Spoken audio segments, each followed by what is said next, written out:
Hai sahabat Lokapom, ini adalah podcast pertama dari Lokapom Banyumas, ya Mas? Betul sekali, Betul. dari Lokapom Banyumas.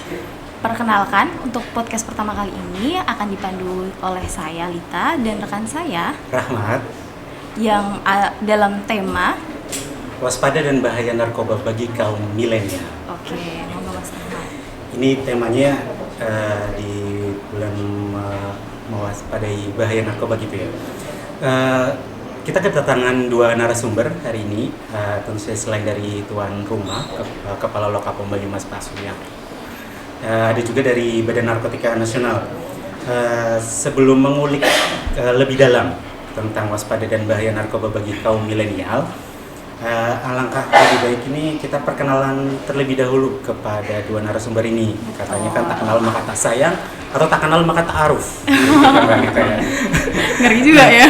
Karena sepanjang mengenal di Badan POM ini, ada yang mengenalnya Lokapom ini pompa bensin, Betul polisi banget. militer, Betul atau seperti banget. apa gitu. Jadi pingin tahu nih, Lokapom ini seperti apa sih, instansi apa, pengawasannya bagaimana, tugasnya seperti apa. Mungkin dari Pak Suli ini bisa memperkenalkan diri nih Pak, tugas dan fungsi dari Lokapom Banyumas seperti apa? Monggo Pak. Monggo, Ya. Mas. Makasih Mas Rahmat, Mbak Lita. Selamat siang kepada sahabat Lokapom. Jadi mungkin sebelumnya perkenalkan, nama saya Sulianto.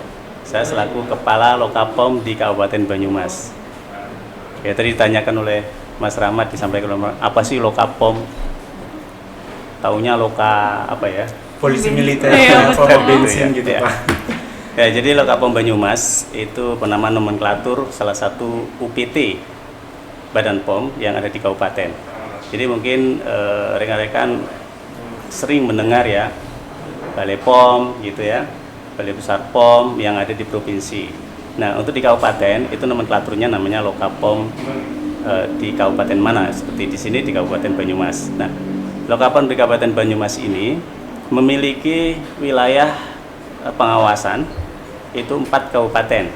Nah, jadi meliputi Kabupaten Banyumas, Kabupaten Purbalingga, Kabupaten Banjarnegara, dan Kabupaten Cilacap. Nah, jadi rekan-rekan Lokapom kalau misalnya ingin konsultasi mengenai obat, mengenai makanan, mengenai kosmetik, obat tradisional, termasuk juga narkotik, psikotropik, silakan bisa komunikasi dengan kami. Kami juga buka pelayanan di MPP Banyumas, Mall Pelayanan Publik di Banyumas, di Jalan Nangka, dan juga di kantor. Kantor kami ada di Jalan Gunung Singgalang, tepatnya sebelah masjid di Jalan Ringin Tirto itu. Ya, gampang sih dicari. Jadi kalau misalnya sulit, cari aja di Google. Ketik Iya, betul. Lokapom Banyumas itu langsung ada di situ. Gmaps mungkin ya Pak. Iya. Lokapom Banyumas Iya, gitu ya. betul. Dia langsung. Semua Pakai dengan map jari. itu ya. Ya. Tugas kami, tugas Lokapom Banyumas itu sama seperti UPT yang lain, yaitu melakukan pengawasan obat-obatan, pangan, obat tradisional, kosmetik, ya termasuk juga narkotik, psikotropik di wilayah masing-masing. Jadi wilayah kami ada 4 kabupaten, maka di 4 kabupaten ini menjadi tugas wilayah pengawasan di Lokapom Banyumas ini. Nah, kemudian juga banyak kegiatan lain selain juga pengawasan. Ada juga kami memberikan KIE, komunikasi, informasi, edukasi, seperti sekarang ini ya. Kami menggandeng dari BNN. Badan Narkotika Iya, Nasional betul. Kabupaten Banyumas. Ini sudah hadir juga Pak Yuni Gunawan. Terima kasih atas kehadirannya Pak. Nanti kita sama-sama bisa memberikan edukasi kepada masyarakat dalam hal bahaya narkoba dan sebagainya. Ya. Mungkin itu yang bisa kami sampaikan. Nanti kalau saya ngomong banyak, waktunya habis nih Pak Yuni juga bisa menyampaikan nanti. Ya, terima kasih Pak Suli. Jadi pengawas obat dan makanan, obat di dalamnya mungkin ada narkoba di dalamnya, zat aktif, adiktif seperti itu gitu ya Pak. Dan butuh kolaborasi juga dengan instansi terkait, dalam hal ini Badan Narkotika Nasional, dalam melakukan pengawasannya. Baik, selanjutnya ini ke Pak Yuni dari Badan Narkotika Nasional. Mungkin ada yang dari masyarakat Banyumas ini ingin tahu nih, tugas dan fungsinya dari BNN di Banyumas ini seperti apa sih gitu. Monggo Pak. Baik, terima kasih. Assalamualaikum warahmatullahi wabarakatuh. Waalaikumsalam. Salam sejahtera untuk kita semua. Yang saya hormati Bapak Kepala Lokapom di Kabupaten Banyumas, Bapak Sulianto, Sarjana Hukum, Magister Hukum. Yang saya hormati teman-teman penyelenggara podcast pada pagi siang hari ini, serta rekan-rekan di BPOM di Kabupaten Banyumas. Perkenalkan, nama saya Yuni Gunawan, saya penyuluh di BNN Kabupaten Banyumas. Senasib Pak, kita ternyata banyak juga yang masih belum mengerti kepanjangan dari BNN, Pak. Ada yang menyebutkan BNN itu badan nagih-nagih, Pak. Jadi kayak tukang tagih harian gitu ya. Jadi Badan Narkotika Nasional Kabupaten Banyumas merupakan instansi vertikal seperti BPOM juga mungkin ya. Kami kebetulan memiliki wilayah kerja di Kabupaten Banyumas di bawah BNN Provinsi Jawa Tengah. Untuk kewenangan sebetulnya atau kewenangan dan tugas sebetulnya secara umum ada di P4GN, yaitu pencegahan dan pemberantasan penyalahgunaan dan peredaran gelap narkoba berdasarkan Undang-Undang 35 tahun 2009 tentang narkotika. Kami sesuai dengan namanya BNN ini memang kewenangannya untuk hanya di narkotika saja. Tapi kalau untuk pencegahan narkoba juga bisa. Kemudian pelaksanaan rehabilitasinya juga untuk penyalahguna narkoba, bukan hanya penyalahguna narkotika. Oke. Jadi memang betul tadi disebutkan oleh pembawa acara bahwa sebagian dari narkotika adalah obat-obatan ya Pak. Ya, tapi tidak semua narkotika boleh digunakan, demikian ya Pak ya. Kemudian kami kewenangan hukum yang tadi saya sebutkan memang menangkap atau memberantas jaringan narkotika. Bagaimana dengan obat-obatan yang merupakan psikotropika, ini adalah kewenangan dari lembaga hukum lain seperti kepolisian dan dengan Undang-Undang 36 ya Pak tentang kesehatan ya. Iya. Kalau kami dengan 35 tahun 2009. Tapi untuk rehabilitasinya seperti yang tadi saya sebutkan bisa untuk semuanya, baik narkotika, psikotropika maupun bahan adiktif lain yang bukan psikotropika dan bukan narkotika. Mungkin seperti itu dulu. Oke, terima kasih Pak Yuni. Oh iya, alamatnya Pak. Saya lupa. Boleh. Siapa tahu mau sowan gitu ke rumahnya Pak Yuni. Mau bermain. Siapa tahu mau nagih sana. Oh iya, badan nagih-nagih. Alamat kami di Jalan Raga Semangsang nomor 46, tepatnya di Kelurahan Sokanegara, Purwokerto Timur. Oke. Jadi kalau misalkan ada yang ingin konsultasi juga terkait dengan pencegahan dan pelaporan penyalahgunaan narkotika juga bisa ke BNN seperti itu gitu ya. Betul. Masyarakat bisa langsung lapor gitu nggak Pak kalau misalnya melihat ada penyalahgunaan narkoba gitu mungkin? Boleh. Kami juga punya semacam kontak center ya. Kami juga mulai tahun ini Pak menyelenggarakan komunikasi dengan masyarakat melalui media sosial. Jadi kalau memang mau menyampaikan informasi-informasi yang sekiranya kok mau datang ke kantor gimana gitu ya, bisa japri atau wapri ke kami gitu. Mungkin nanti di tengah-tengah atau di akhir acara kita sampaikan ya supaya nonton terus sampai akhir gitu ya. Kalau saya sampaikan udah selesai dong.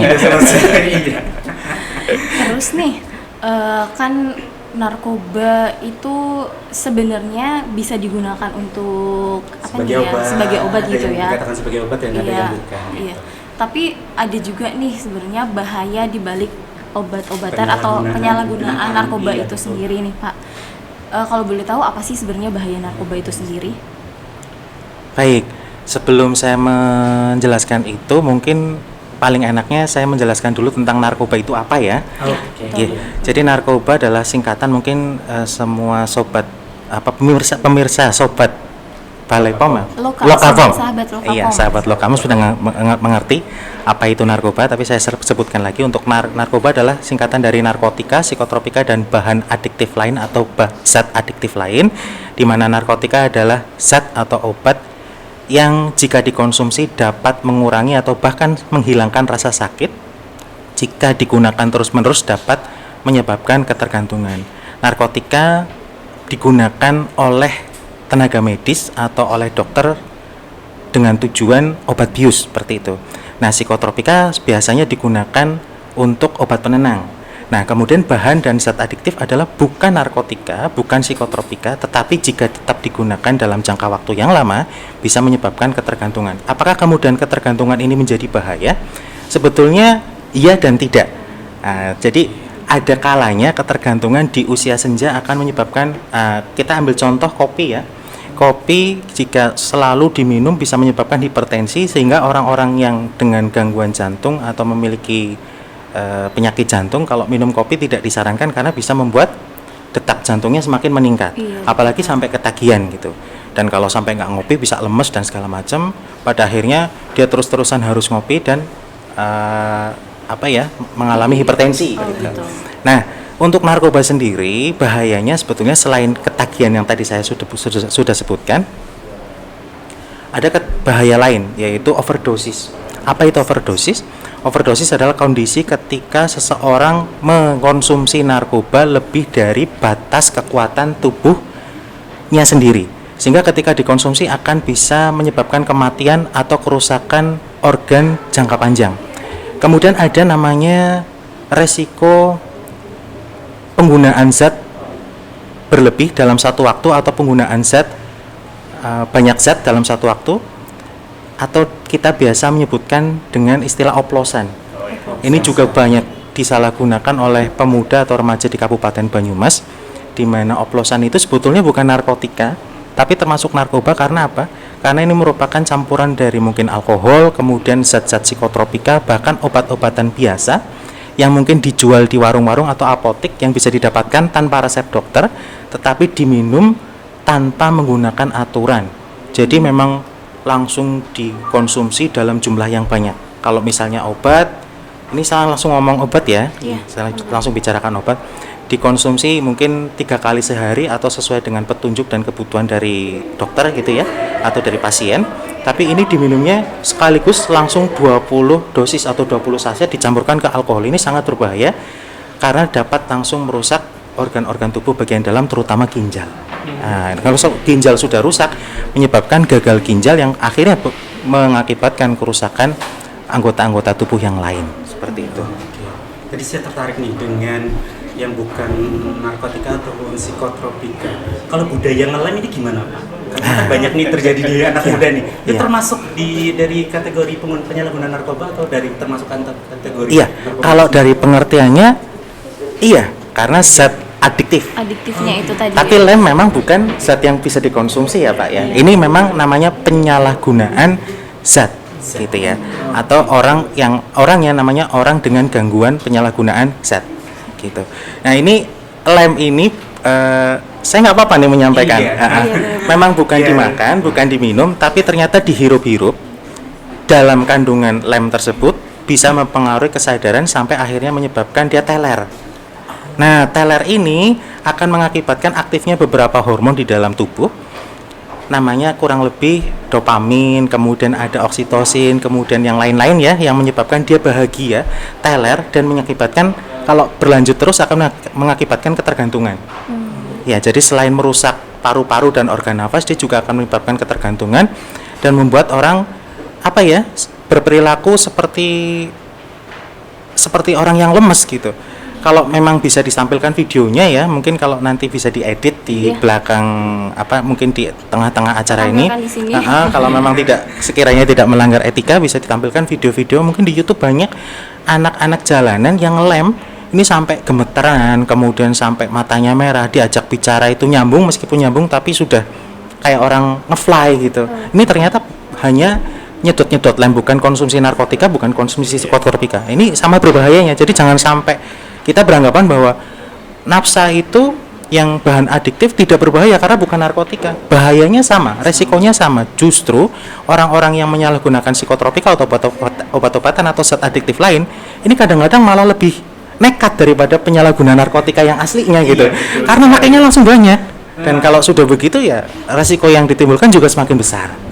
Dan ini banyak, kalau ngelem ini banyak anak-anak sekolah karena kumpul-kumpul, terus informasi dari teman juga gitu kan. Pergaulan juga ternyata berpengaruh terhadap mengenalkan juga terhadap budaya malam ini juga gitu. Ya ini benar, yang namanya perkembangan teknologi ya Pak ya. Zaman sekarang siapa sih anak muda yang nggak punya HP? Nah, HP ini kan ternyata selain dapat memberikan informasi yang bermanfaat buat kita seperti dua sisi mata uang, ternyata juga memberikan informasi-informasi yang sebetulnya tidak boleh diakses oleh orang-orang yang belum memiliki filter yang kuat di dalam dirinya. Nah, salah satunya tentang penyalahgunaan zat. Jadi anak-anak zaman sekarang ini dari HP bisa langsung tahu ternyata zat ini, zat itu, mungkin bahkan bensin itu bisa dihirup-hirup untuk bikin fly gitu. Oh, bensin juga bisa Pak? Iya, dan memang ada kasusnya di provinsi lain ya, bukan penyalahguna bensin ya, sebenarnya bensin digunakannya memang untuk kendaraan, tapi dihirup-hirup sampai ketagihan dan rehabilitasi ke tempat BNN, ke tempat kami. Itu juga bisa bikin kayak sakau gitu juga nggak sih Pak kalau bensin lem dan sebagainya? Iya, jadi kembali ke masalah sakau ya. Jadi pengertian sakau itu kan sakit karena putau aslinya, sakit karena heroin. Jadi heroin ketika dikonsumsi terus-menerus akan menyebabkan ketagihan. Saat ketagihan dia akan merasakan saat ketagihan dan putus zat, artinya dalam sehari itu dia tidak konsumsi dosis yang biasa ia gunakan, ia akan merasakan sakit yang luar biasa.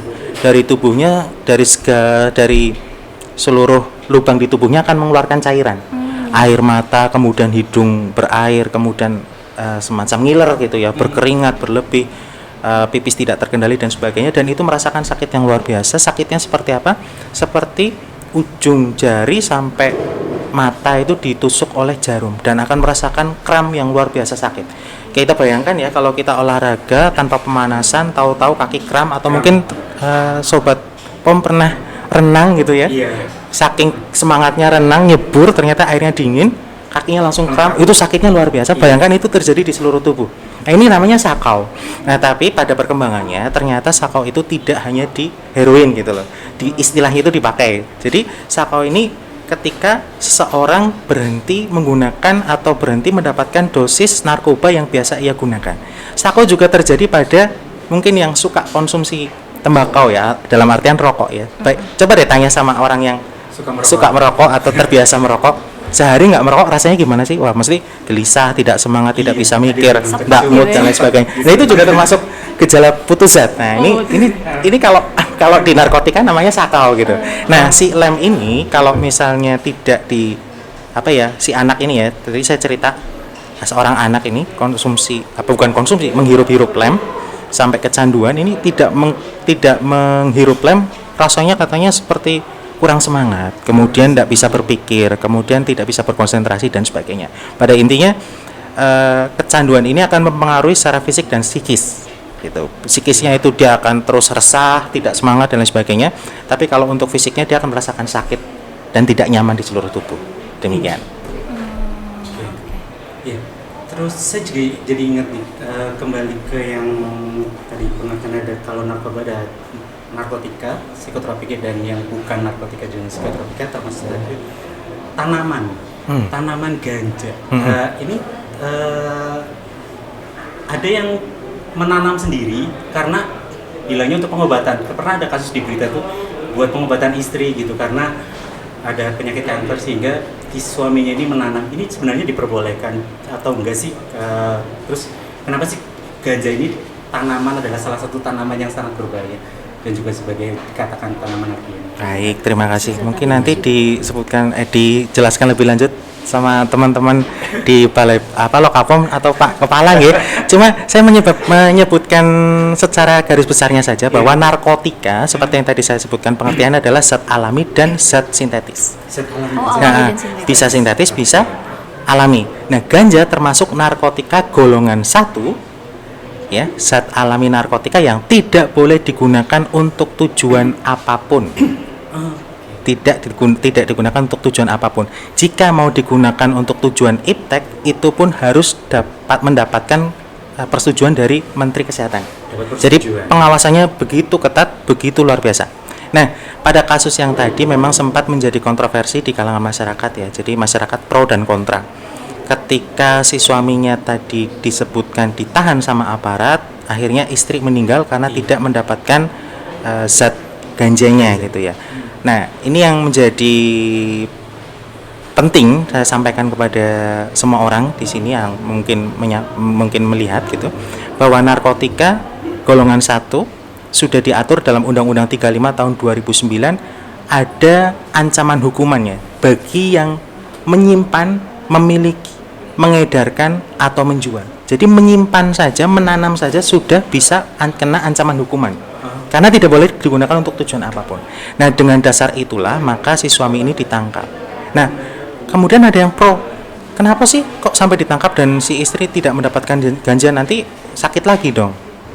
Nah, ternyata si ganja ini tidak menyembuhkan si penyakit istrinya. Dia hanya mengurangi rasa sakit yang diderita oleh istrinya. Jadi sampai kapanpun, meskipun sampai istilahnya sampai seumur hidup diberikan ganja, penyakit dari istrinya itu tidak akan sembuh oleh ganjanya. Jadi ganja bukan obat. Ganja hanya menghilangkan rasa sakit si istri. Dimana ketika sehari dia tidak mendapatkan konsumsi ganja, akhirnya istri sakit luar biasa dan nggak kuat lah ya, akhirnya meninggal. Gitu. Jadi harus dimengerti dulu, jangan sampai masyarakat atau teman-teman milenial nih ngertinya bahwa ganja itu bisa menyembuhkan penyakit. Betul, bahaya banget sih sebenarnya kalau betul. informasi yang kayak gini, maksudnya harus tahu dari dari aparat sendiri yang tahu mengerti bener tentang tanaman ini gitu kan. Jangan sampai miskomunikasi nih masyarakat, ganja ternyata bisa buat ngobatin Ya, apa betul. segala macam. Gitu kan. Bahaya juga Asal tanam sih. di rumah. Iya. Benar. Sebagai tanaman herbal. Tanaman. Ternyata harus ada izinnya, ada izin khususnya Iya. untuk penggunaannya, dan izin khususnya dari Kementerian Kesehatan. Kementerian Kesehatan. Menteri langsung Menteri Oh, langsung. tanda tangan. langsungnya Iya. malah. Heeh. Oke. Iya. Ya, Terus nambahin sedikit ya. Tentunya Iya, kan iya. kenapa ganja ini dilarang ya? Itu tentunya sudah ada riset, ada penelitian yang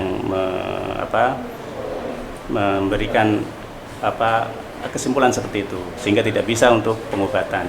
Jadi mungkin kalaupun dipakai, kemanfaatannya itu lebih sedikit daripada keburukannya. Keburukannya. Ya. Jadi sehingga kenapa ganja itu masuk dalam golongan 1 ya Pak ya, di Undang-Undang Nomor 35. Nah, artinya bahwa masyarakat memang di Indonesia khususnya ya, itu memang dilarang untuk mengkonsumsi ganja ini.